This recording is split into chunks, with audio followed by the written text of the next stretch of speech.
Hello, everyone, and welcome back to Outer Space Outcast. I am your host, Madeline Grace Hayes, but for those of you who know me, I like to go by Grace or Gracie.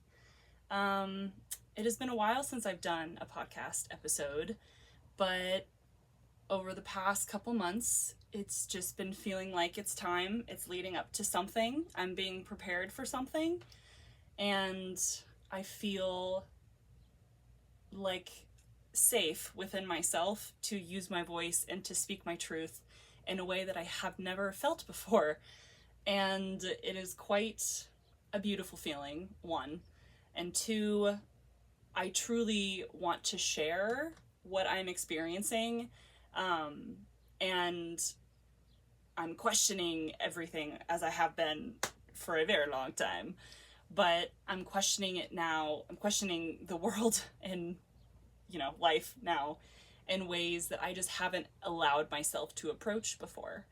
And it feels very empowering. And yeah, so I feel like, I don't know exactly if we're back with the podcast, but this episode feels right. Feels right to be here with you guys. So first and foremost, I will say, I live in a vintage Airstream camper, and the AC is not running right now, so it's like 99 degrees in here, and I am just sweating profusely, and it's gonna be what it's gonna be, and yeah, we're gonna rock and roll with it because I'm excited to share with you guys.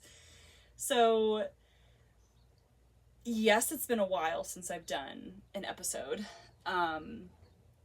Part of that being, I went through like a year and a half of hermit mode, which was caused by a bunch of different things. All, I believe, happened for my highest divine good.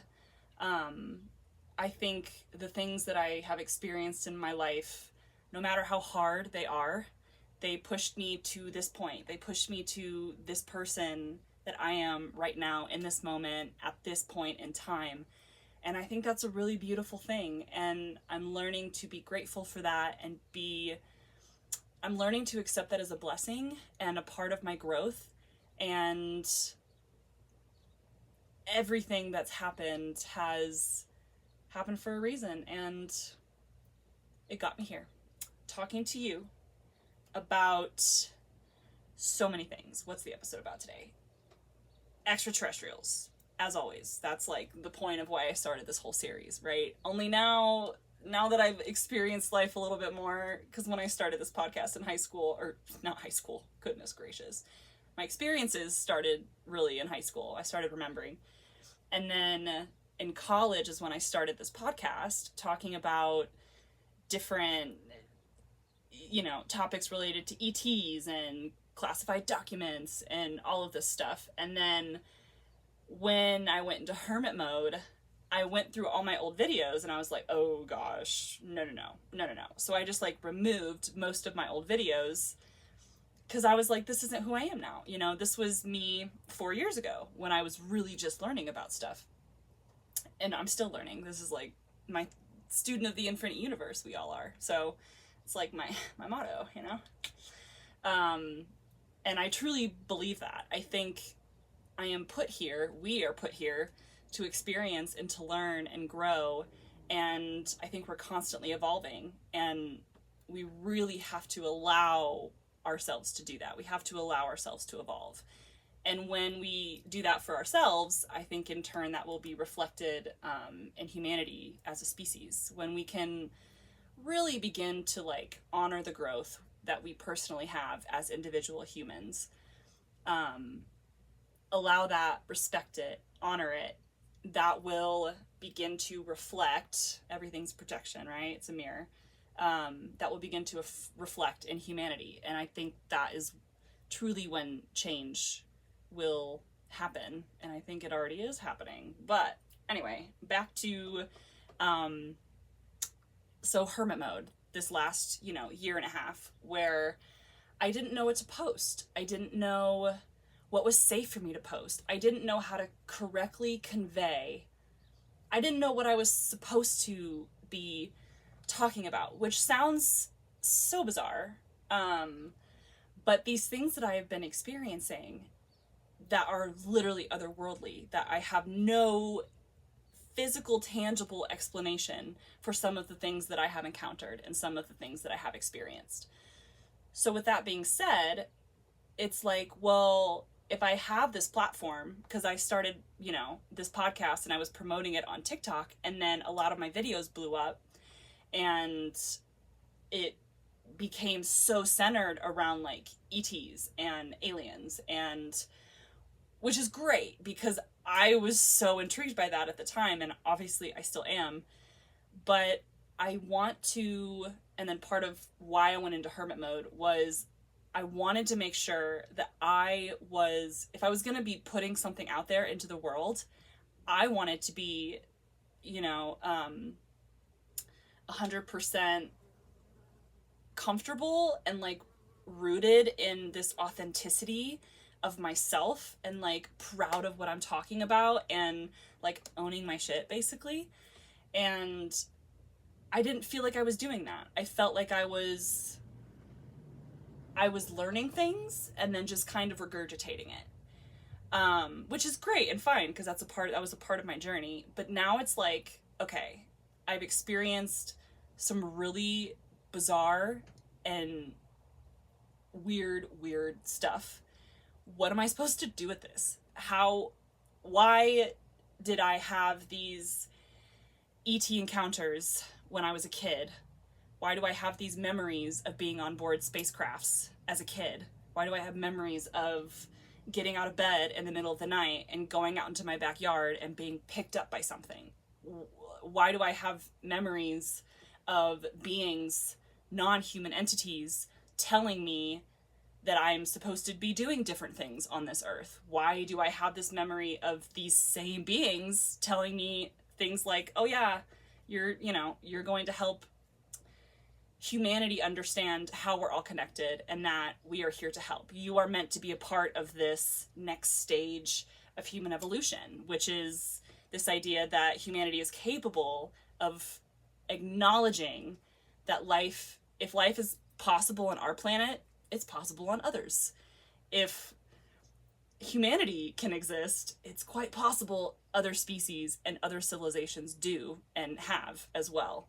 And it's quite possible that humanity is very, very young. We're the babies of our universe, and we are maybe monitored and watched by beings that exist from beyond our planet, or maybe they've been here all along. I have questions too. I would like to know the answer to that one as well. But for now, it's like all of these things that have happened to me, what am I supposed to do with it? That's kind of where I'm at now with this. And the main point of this episode I really want to share with you, I was just in Mexico for a little over a week and had the most beautiful, crazy experiences. And part of what those experiences showed me is that part of what I am here for now at this time is to use my voice and to remind people that we live in a universe of infinite possibility. We live in a universe teeming with life and intelligence. And it's possible for humanity to recognize this and acknowledge this and move forward with this information. But we have to do it together, and anyway. So, understanding all of that, one, to lead into the Mexico trip, what am I supposed to do with this? What am I doing? Why have you been contacting me? What are you trying to tell me? Those were the big questions when all of this first started, what do you want with me? Why do you blip in and out of my reality? Why can I hear you? Why can I see you? Why can no one else see you? Why me? What am I supposed to do with this? And now, since being in Mexico, so all of that has been really just like within the last year, me trying to understand that question, me really sitting with it and being like, what can I provide for humanity? What can I do for the planet Earth? How can I serve in light, love, and compassion?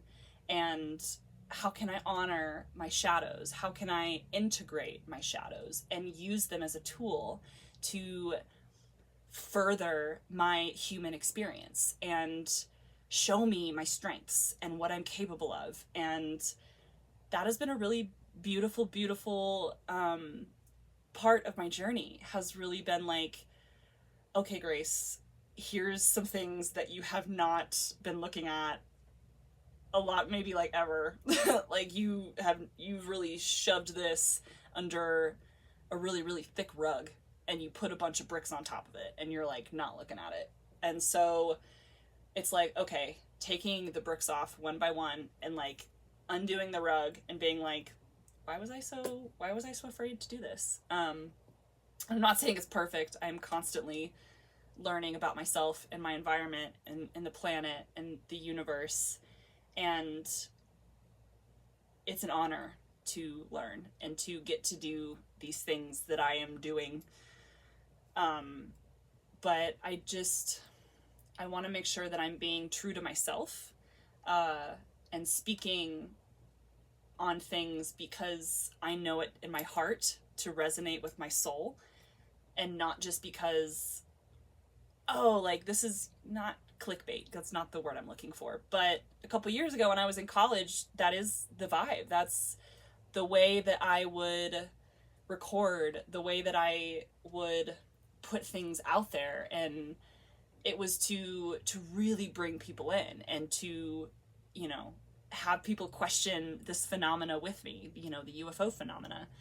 And now it's like, I recognize more though the root of all of it, you know, how we're all connected. And just because I'm a human in this body, in this form, doesn't mean I haven't been another being in another solar system at another time in history, in another universe. You know, it's like there is something very, very big and magnificent happening around us and within us.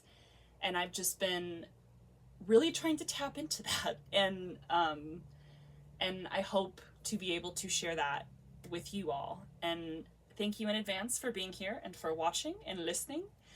And many of you have been on this journey with me for a couple years now, and you still keep in contact with me and ask me if I'm okay, and you reach out to me and see how I'm doing. And it is because of people like you that remind me that I'm not alone in this, and that I believe we're supposed to do this together. That's been a message since day one. We do this together, and we are the change that we wish to see in this world. And yeah.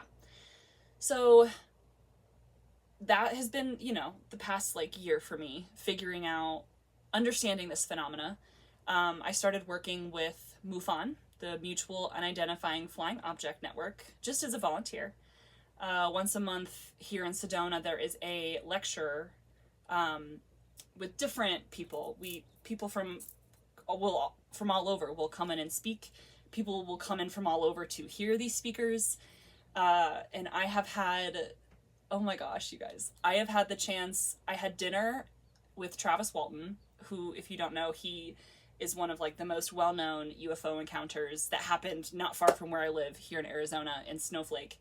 But he was missing for 5 days and literally has memories of being on board a spacecraft, and the non-human entities dropped him off miles from where he was picked up. It's a whole thing. Highly recommended. We could talk about it in another episode.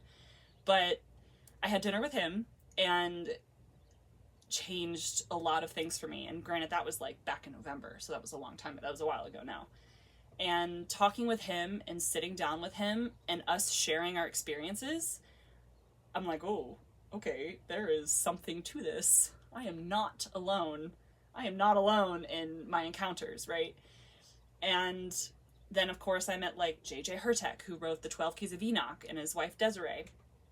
And they are just very when I met them and I told them, you know, my story and a little bit about my family, and they just, it was nothing to them. They were just like, oh yeah, like, welcome to the, you know, welcome to the craziness.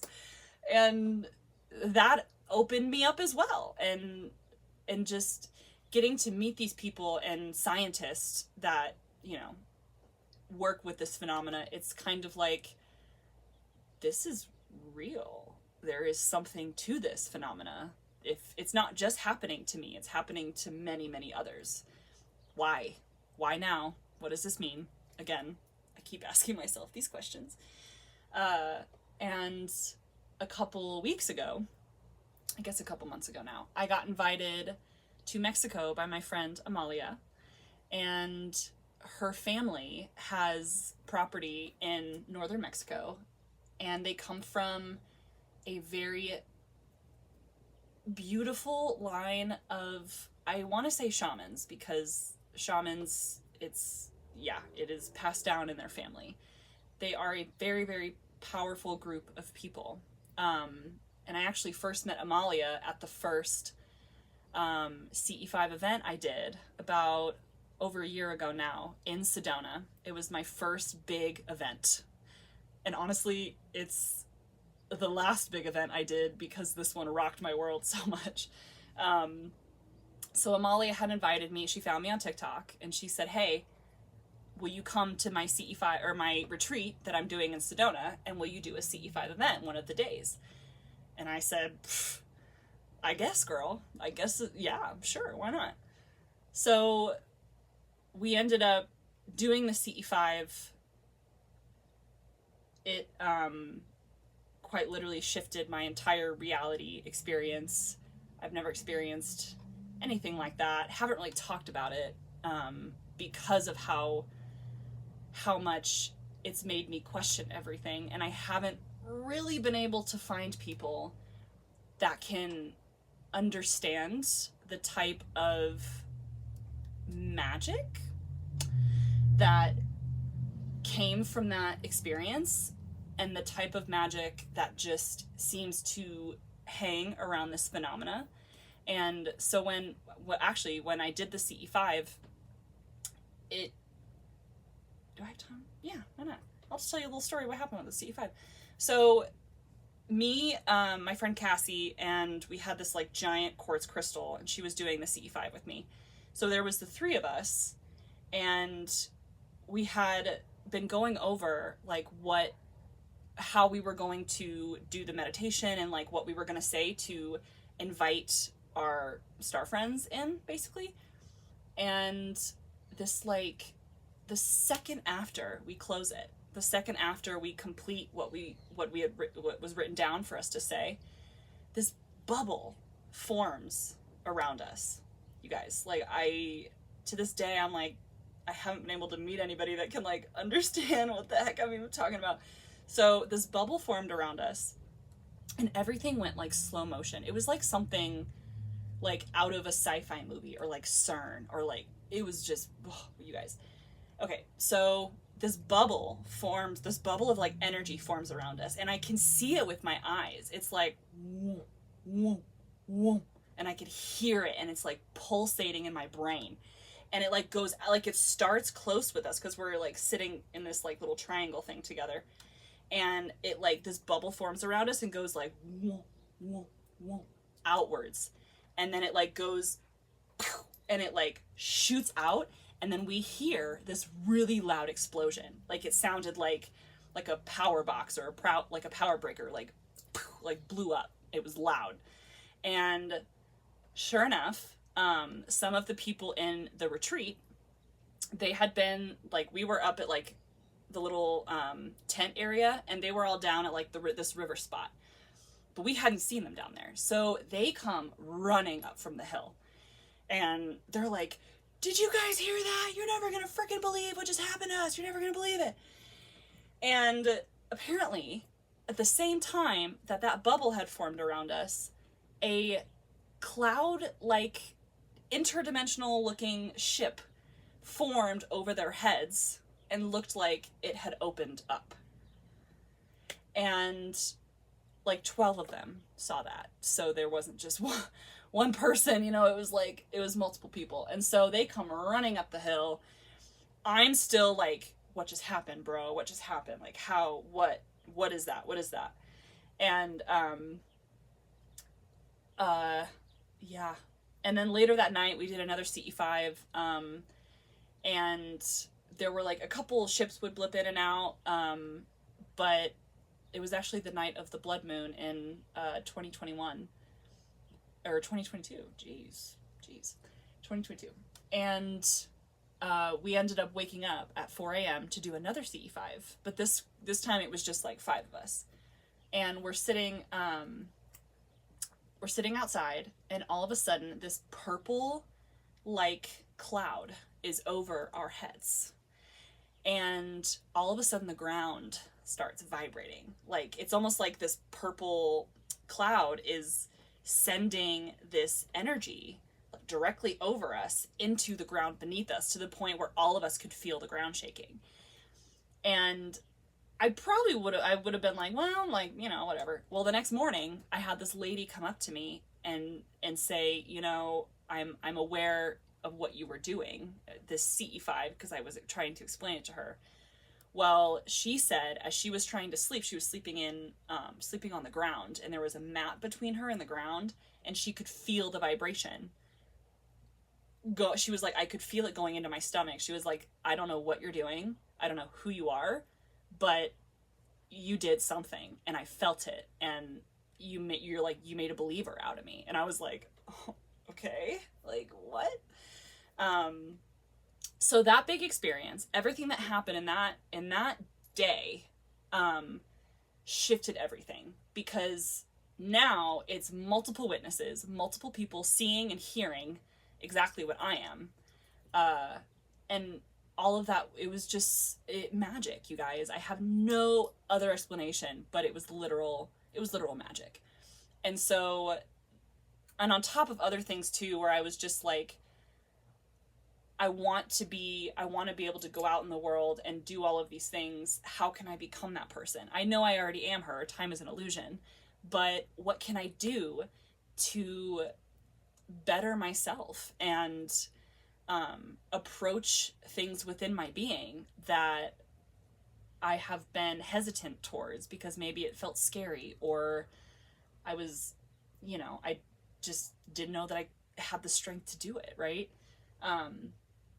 But then with working with MUFON, I've been able to learn more about this phenomena in general, and it's just, the more that I learn, the more that I'm like, oh my gosh, okay, this is fine.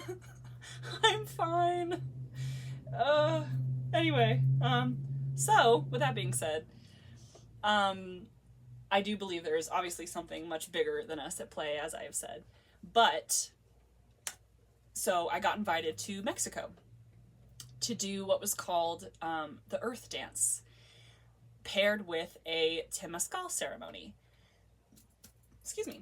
And I had no expectations, really. I just knew, I went in thinking I was supposed to do all 3 days of Temazcal. Like, I thought that was what one did when they did Temazcal. You just do all of them.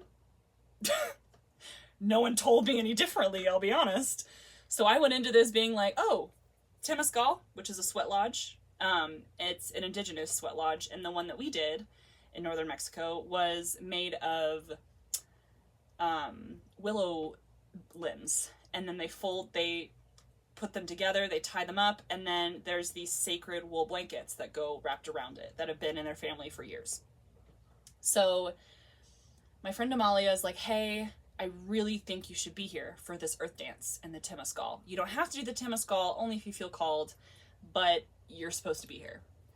And I was like, well, girl, I guess I'm supposed to be there. I'm not gonna say no to that, you know? And I've learned that when it's meant for you, it's easy, and it just kind of like fits, you know? And that's exactly what happened. It was like, it took nothing to organize this. Everything just fell into place.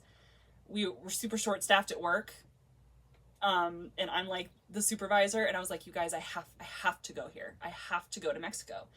And they had no one to work. So but again, like everything, just like, okay, like we're gonna make it work. You do what you have to do, and everything just clicked. Like it was beautiful, and that's, for me, that was a sign of like, yes, this is, you're supposed to do this. You're supposed to be here. Everything is working out as it's supposed to. When it just like,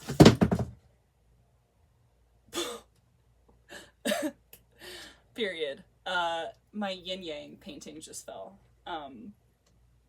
Okay. Anyway, that being said, okay, okay, I'm gonna fix it.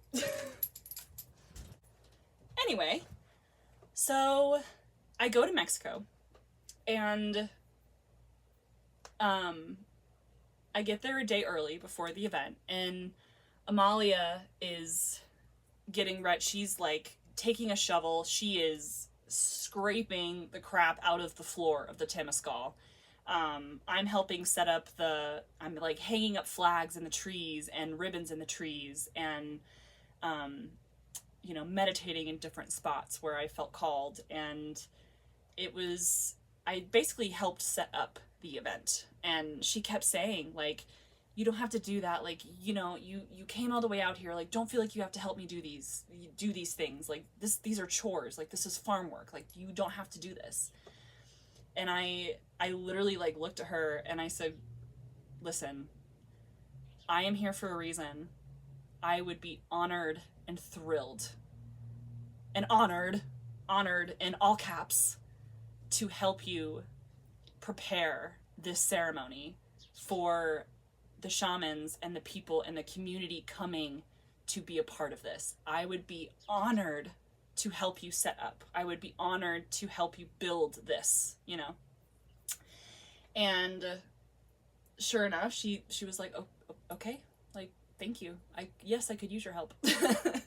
So I am helping her set up different things. Again, she's taking a shovel to the floor of the Temazcal, where you're supposed to sit with nothing beneath you, just you and the dirt.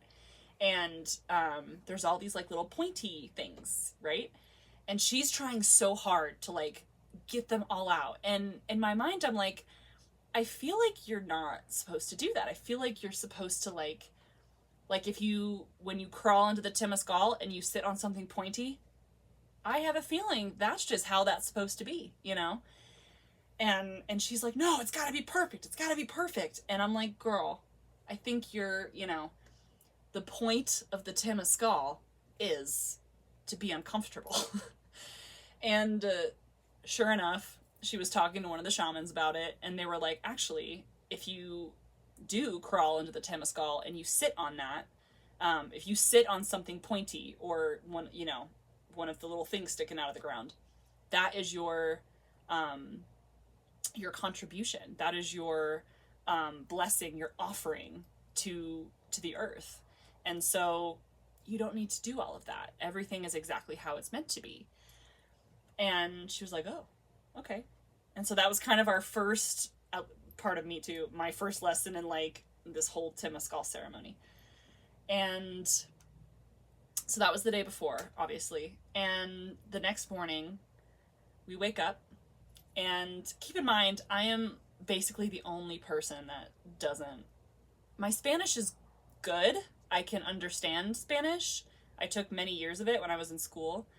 Articulating a sentence, not always my strong suit, but we are working on it. I enjoy learning. It is an honor to learn.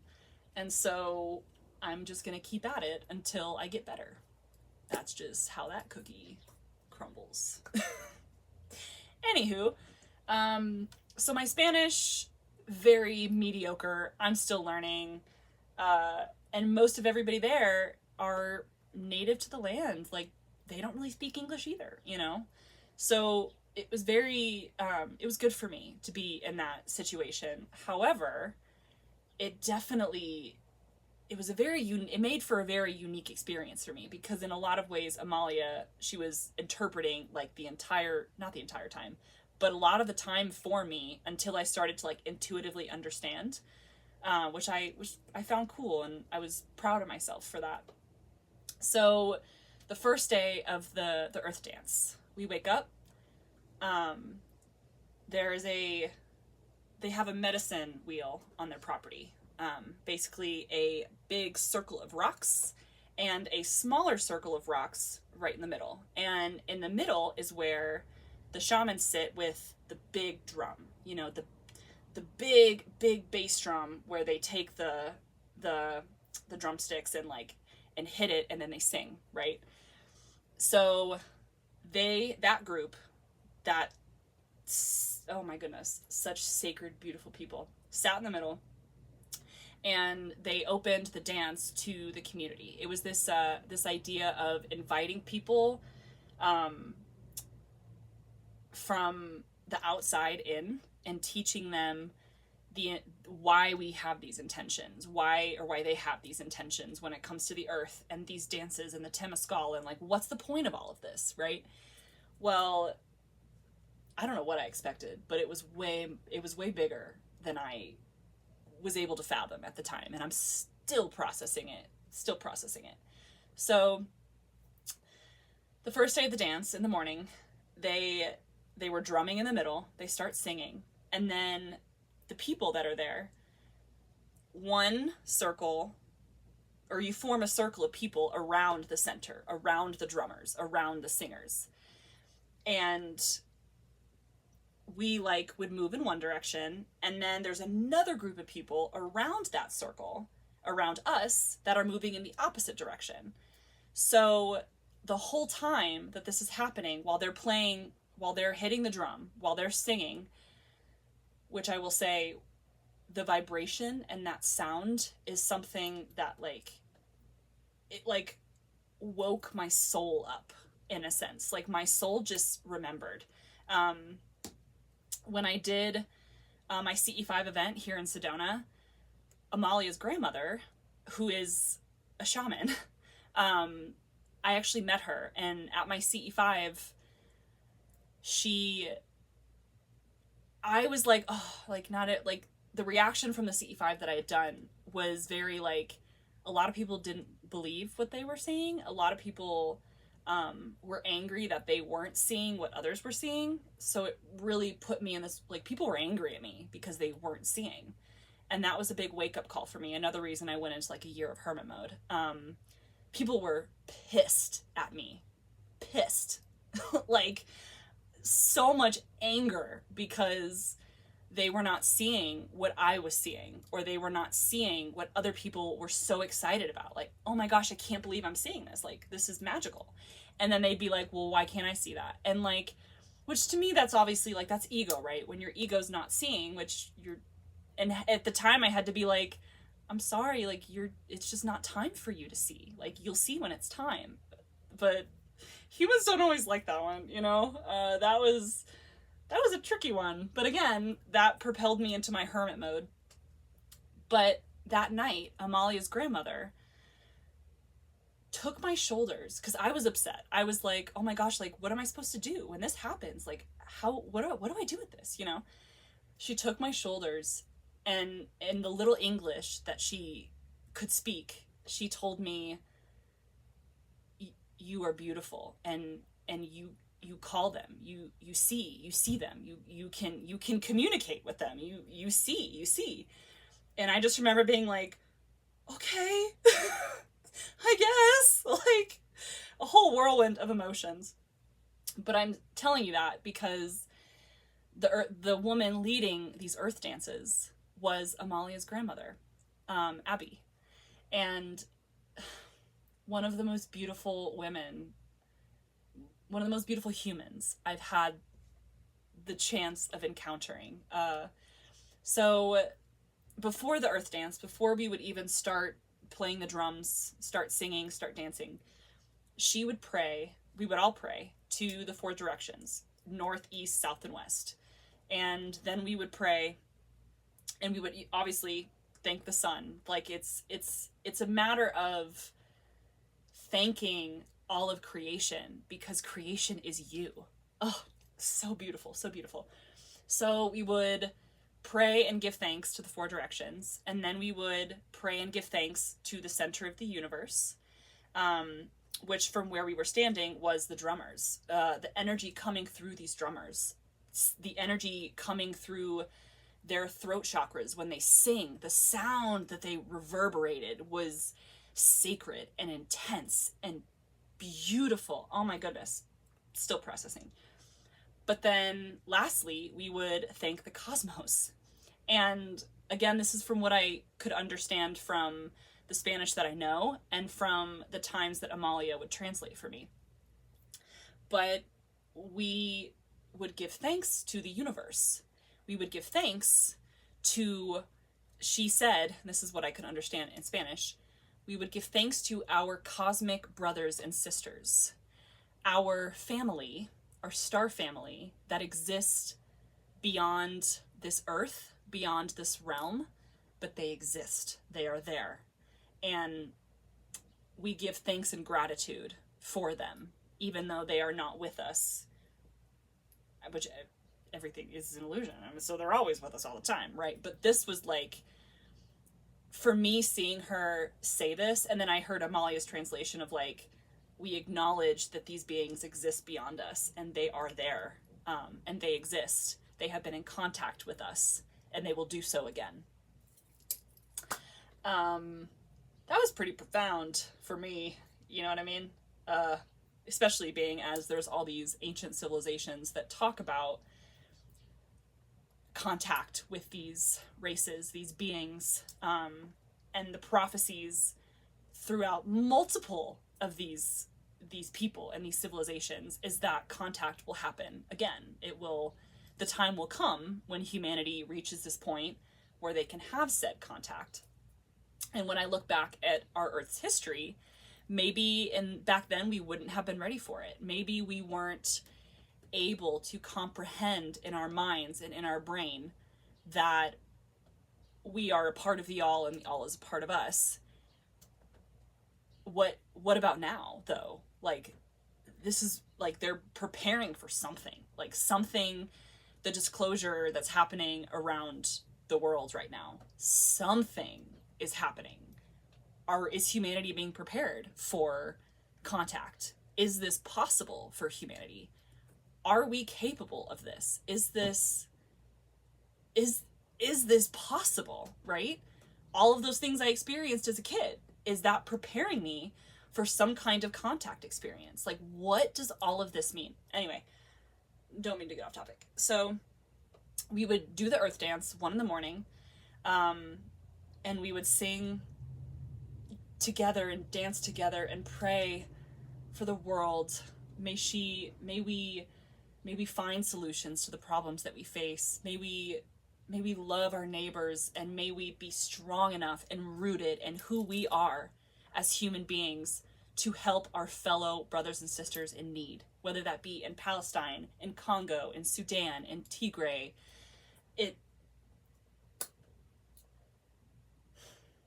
What can we do together to make our planet Earth?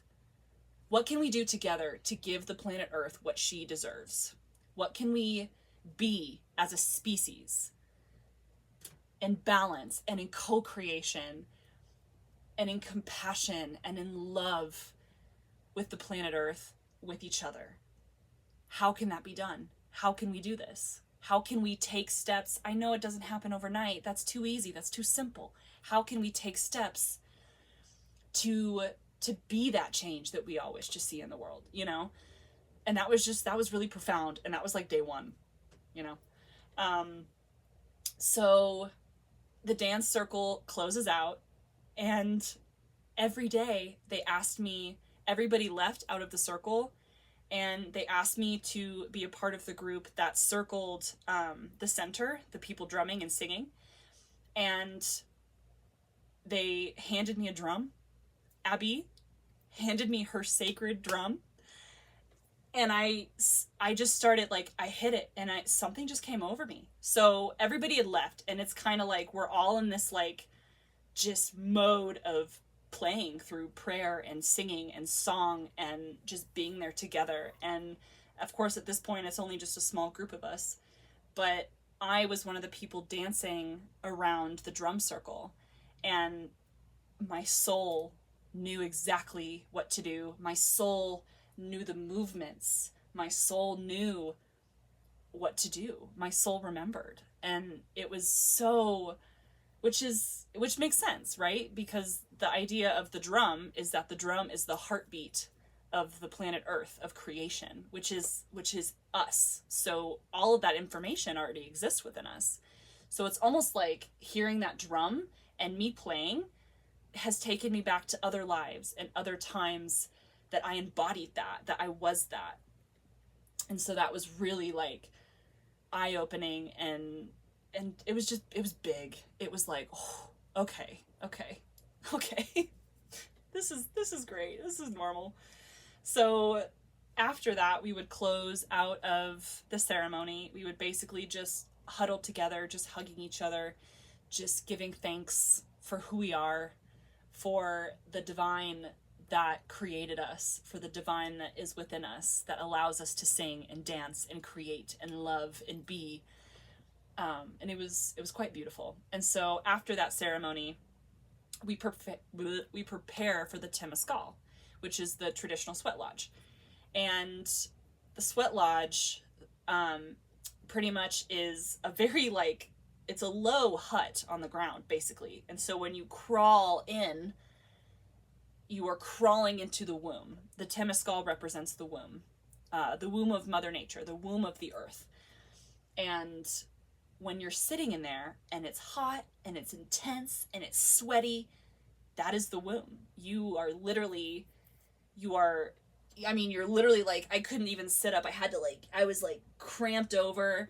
And the first day I was like, oh, like I could do this, this is normal. Again, I thought you were supposed to do all days. So I was like prepared. I had mentally prepared myself for this. So we're sitting in the Temazcal and the fire. So there are 28 volcanic stones that are specially chosen, blessed, prayed over. Like, it's such a sacred experience, in every way. So they take these 28 stones. These stones will sit in this fire that will burn for 24/7 while the entire ceremony and dance is happening. So somebody has to watch and make sure, basically, that this fire doesn't go out. So that represents the grandfather fire, the flame that gives life, that gives power and heat and safety and warmth. Ultimately, what has truly, like, when humans discovered fire, that's really when this idea of, like, we really started to get these other pieces, Fire is very key. I mean, obviously, it's one of the elements. It's crucial to our existence, right? The elements within fire are the elements within us and the earth and the universe. So it's just all connected, right? So these 28 stones would sit in this fire, this grandfather fire that burned the whole time. And so when you were sitting in the Temazcal, one of the shamans, and there doesn't always have to be two, but it was beautiful to see Vanessa and Arturo, who were the two shamans who were leading this Temazcal. They are a couple married and devoted to sharing Temazcal with the world and sharing the magic of Temazcal with the world.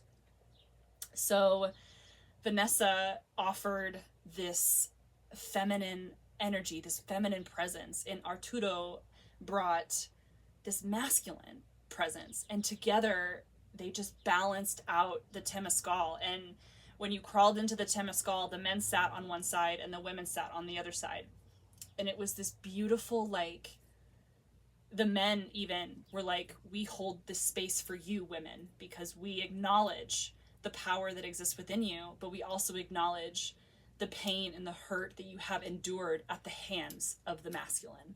So it was so healing, while also being like, the divine in me honors the divine in you, and I will hold space for you, and you will hold space for me. And it was beautiful. It was so beautiful.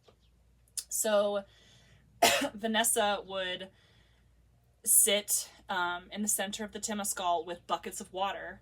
And Amalia and I, the day before, had gone out and picked fresh sage, fresh rosemary, and fresh lavender and bundled them up. And of course, when you cut them, you have to tell the plant, thank you for your sacrifice. Thank you for teaching us and helping us grow. I'm cutting you because you were to be used in ceremony. I am cutting you because we are honored to learn from you and your medicine, right? So that was just, and the fact that I got to be a part of that again, I'm just honored. I'm so honored. So Vanessa would dunk the bundles of rosemary and whatnot into water and sprinkle it on these volcanic rocks that Arturo would bring in. And there's 4 doors of the Temazcal: north, east, south, and west. And each door represents a different path within you, a different part of the Temazcal, a different journey, a different emotion. Each door is different, and each door is a different experience for you in the Temazcal. So, like, the first door is usually the easiest one. You know, you're kind of getting acclimated. You're like, oh yeah, I could do this. This is fun. This is great. I feel great. And then the next door comes and you're sweating. And so Arturo, each door gets 7 stones. So he would bring in each volcanic rock, and they call them the abuelitas. So each rock represents ancient wisdom of the earth, and it's also sacred, beautiful, and magical. That's just, I know I keep repeating those terms, but that's just how I feel about it right now. So, and when each abuelita would come in, and Arturo would bring them in on 2 antlers, 2 sets of antlers, and he would pick up the abuelita, the volcanic stone, put it in the center, and as we would welcome in the abuelita, we would say, "Benvenida, abuelita." I hope I'm saying that right. Welcome in, abuelita, in Spanish. Sorry if I butchered that, guys. I'm still learning myself, but I should remember because I did it enough. Bienvenida, abuelita. Okay, sorry. So the abuelitas would come in, they would sit in the center, and Vanessa would pour water on it, and of course that would create the steam. But it was interesting because some stones, like, would crack and break. And she said this each stone is feminine, abuelita, right? But when they broke, that represented the masculine, that it was free. So there's all these different things connected to it that just like opened my eyes in so many ways. So the abuelitas would come in, they would pour the water on them. Of course, the sage, rosemary, and lavender created this like thick, steamy atmosphere, but yet you are inhaling all of this medicine from the herbs. Like, it just coated the inside of my body for days, which was, I guess, what I needed, and that was the point the whole time. But yeah, and again, going back to the doors, like the 3rd door represents power, and they would always say like the 3rd door is usually the hardest.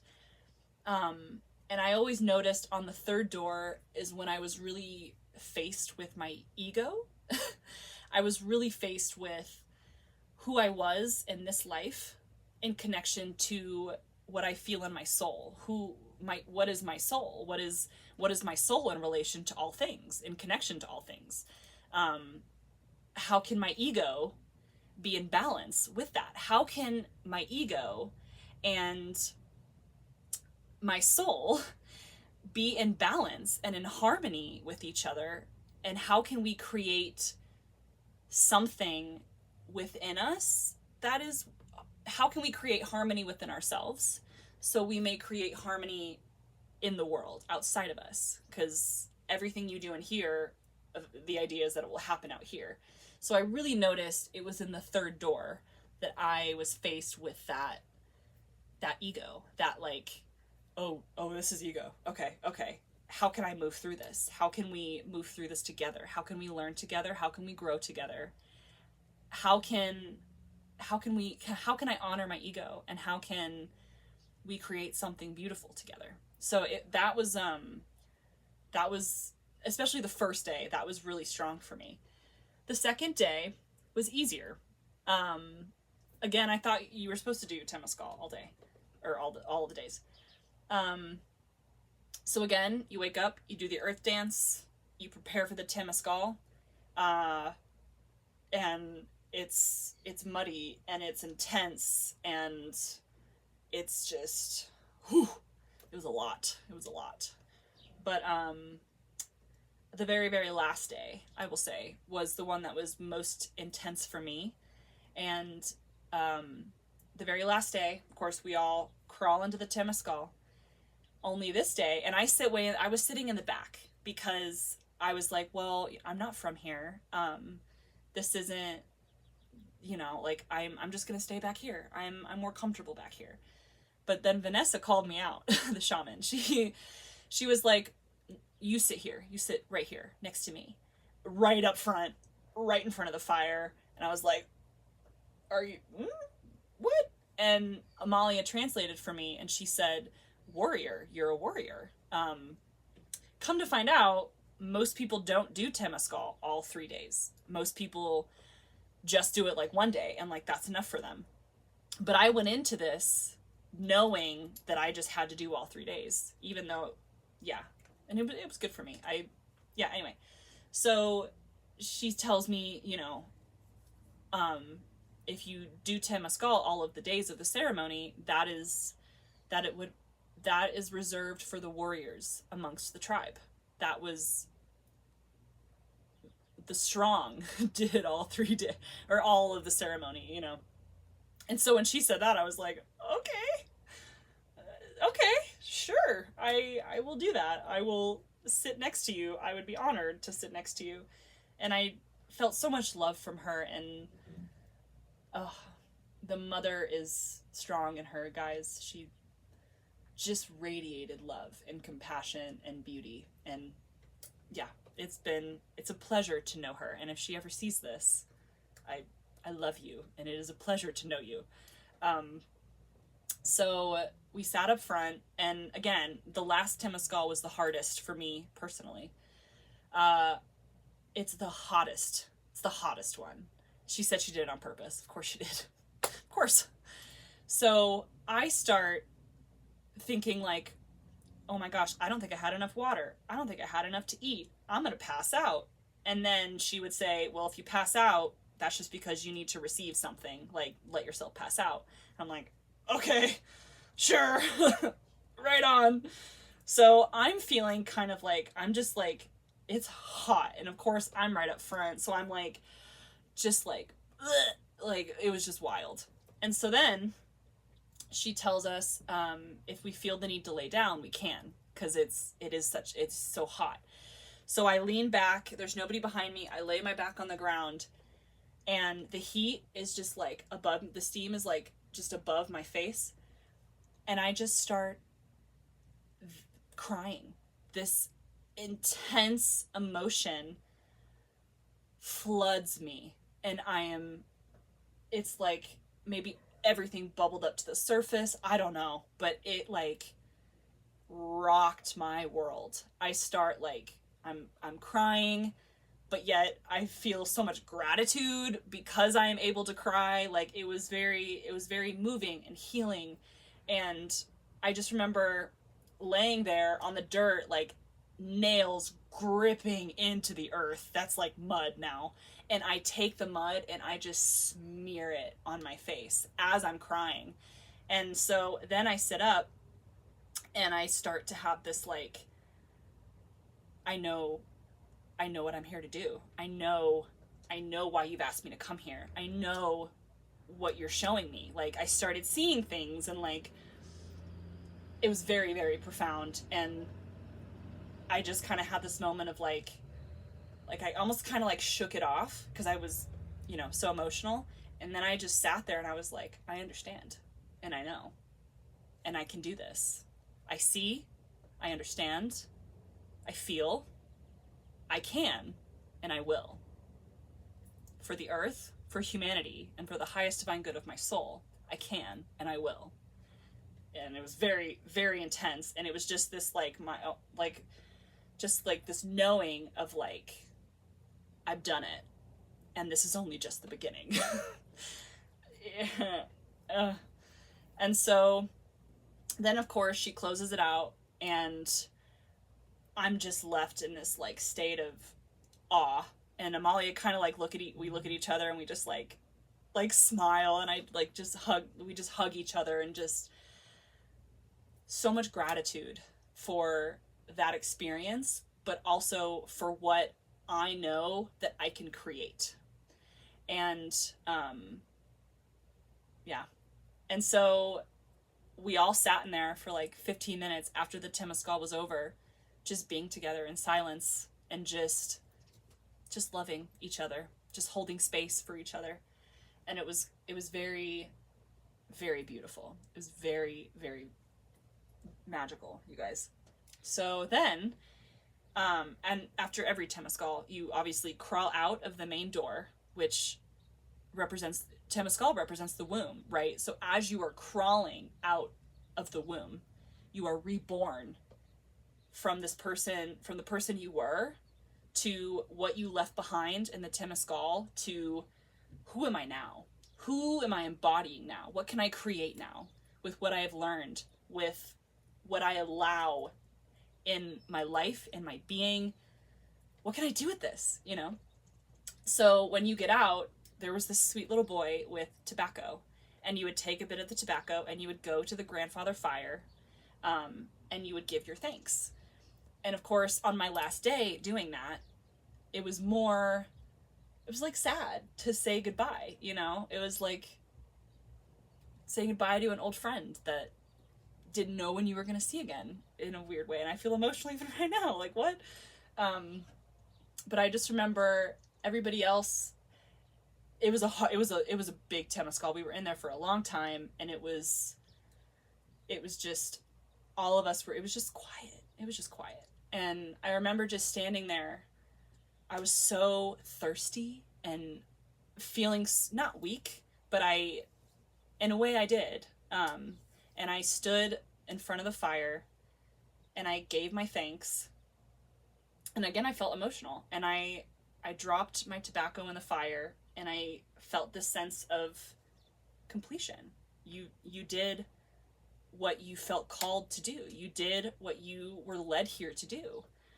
And with the whole Temazcal idea of dying and releasing and letting go to be reborn, that's exactly what it felt like. I felt this sorrow and sadness to something in my life and the person I was ending, but such immense gratitude and love for this new beginning that was occurring within my body and within these people that I was meeting. And it was very just okay. I was at peace, and it was, thank you for all you've given me, and I pray to walk the path of compassion and love and harmony and gratitude for the earth, for humanity, and for my soul. And yeah, and then it was just quiet. People packed up. We did one final dance. We did a closing ceremony for the dance, and this time I was given, it was an antler that had a maraca on it, plus a hawk's feather. And so he handed that to me, and of course this was after the Temazcal, so I felt very like, wow. Just felt very, very intense. So it's funny because I was so tired. And I didn't think I could do anymore. But yet, when the time to dance and sing came, I was honored. And I played, and I allowed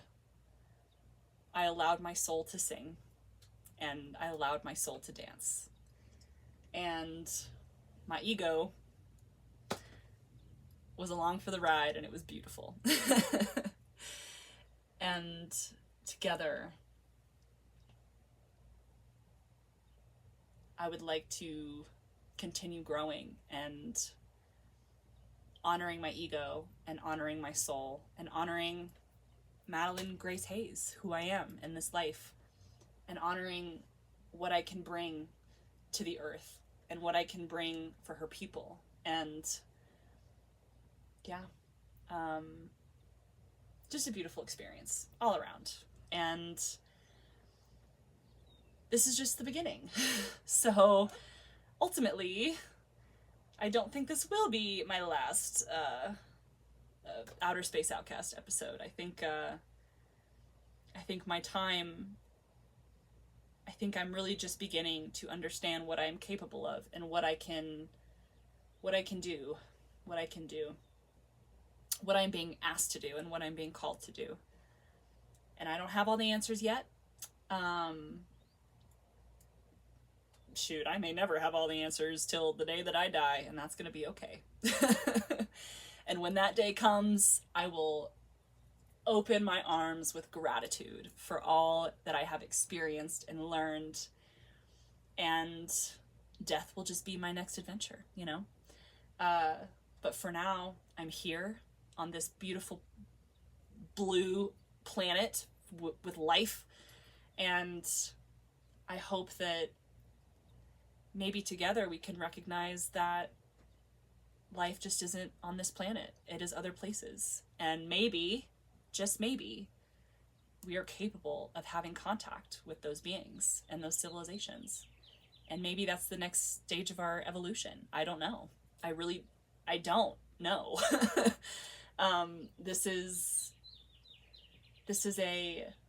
Is this possible? Can we do this? Is humanity capable of this? I guess we'll find out. Thank you for listening to and watching this episode of Outer Space Outcast. It has been a pleasure. And I am very excited to share more with you guys. Again, thank you for listening and for following along and being a part of this change that is on the horizon for humanity, and quite an exciting time to exist. So thank you for listening. Until next time.